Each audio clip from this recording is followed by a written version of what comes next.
यदि कोई परिवार 25% की वृद्धि होगी चीनी के भाव में, कोई परिवार चीनी पर किए जाने वाले व्यय को पहले जैसा रखना चाहता है, यानी कि चीनी का भाव जो था पहले 100 था, बाद में 125 हो गया, ठीक है। पहले ये खर्च कर रहे थे 100, अब ये उतना ही रखना चाहें तो ये अपने खपत में कितनी कमी कर दें। तो मैं देखता हूँ ये 125 हो गया, इसको 100 लाने के लिए मुझे इसको अगर नंबर्स में बात करूँ 25 कम करना होगा, ठीक है। अगर मैं परसेंटेज में बात करूँ तो परसेंटेज हम इसमें कैलकुलेट कर लेंगे। 25 पंजे 125, 5 दूनी यानी कि 20% आपका आंसर हो जाएगा। नेक्स्ट है, यदि किसी वस्तु पर सरकारी शुल्क की दर वर्तमान से 40% कम कर दी जाए, यानी कि अभी 100 है, उसको 40% कम करके यानी कि 60 कर दिया, ठीक है। तो उस वस्तु की खपत में कितने प्रतिशत की वृद्धि करनी होगी ताकि उससे होने वाली आय में कोई परिवर्तन ना हो।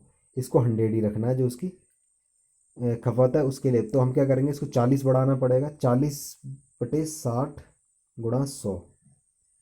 40 जो होगा आपका, अगर मैं बात करूँ इसमें 20 जो होगा, अगर चलो इसको मैं काट लेता हूँ, 2/3 हो जाएगा आपका, 2/3 इंटू 100 हो जाएगा। तो ये आपका 66 से ही 2/3 होता है, मैं आपको लास्ट वीडियो में बता चुका हूँ,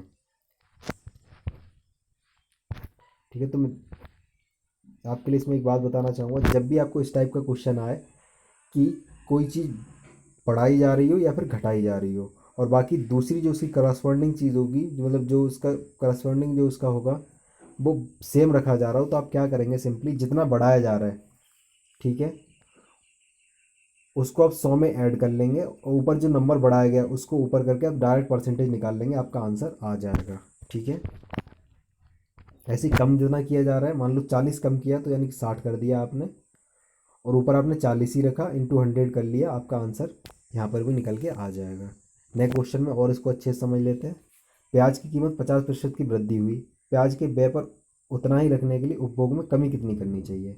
50% की वृद्धि का मतलब हो गया 50, प्याज जो है जो 100 का मिल रहा था वो आपको 150 का मिलने लगेगा, ठीक है। तो व्यय में कितनी कमी करनी चाहिए, मैंने आपको ये भी बताया था कि 50 को ऊपर रखना है, इंटू 100 कर देना है।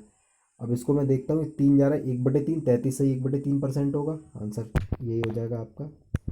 किसी वस्तु की 25% की कटौती कर दी जाती है, कटौती का मतलब हो गया पहले 100 था कोई मान, अब 75 रह गया, तो इसके आरंभिक मूल्य को लाने के लिए कितने प्रतिशत की वृद्धि करनी पड़ेगी। तो मैं देखता हूँ 25, 25 दिया, 1/3 हो गया आपका, ये 33 से 1/3 होता है, परसेंटेज जब 1/3 जो फ्रैक्शन है उसका परसेंटेज 33 से 1/3 होता है।